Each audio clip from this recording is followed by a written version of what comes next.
In the 1980s, the American media began to take an interest in James Heydrich, a young man of remarkable physical prowess who also claimed to have psychic powers.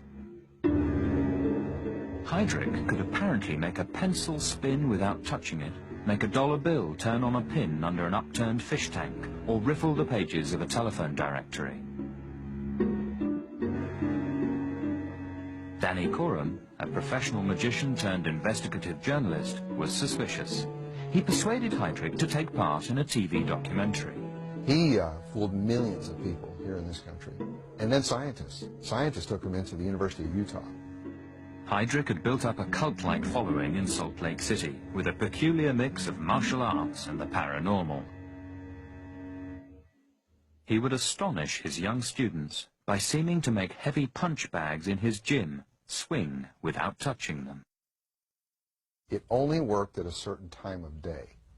See, it was an old building, had kind of a corrugated metal roof. Okay, so about 3 o'clock in the afternoon, the roof would start to heat up. But when it would heat up, it would expand and shift. And then he says, I want you to start imagining that the building's starting to crack, to rotate. And you'd hear these popping sounds.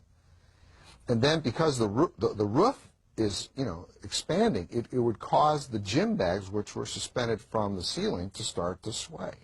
It was very impressive. One by one, Coram began to work out how Heydrich's feats were done. Most of them depended on an extraordinary ability to exhale a strong stream of breath without it showing on his face or lips. It was strong enough even to pass through any tiny gaps between the fish tank and the table.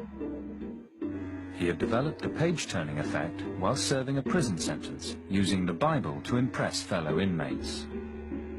And he would tell prisoners, if you will pray with me, the Holy Spirit will cause the pages of the Bible to turn.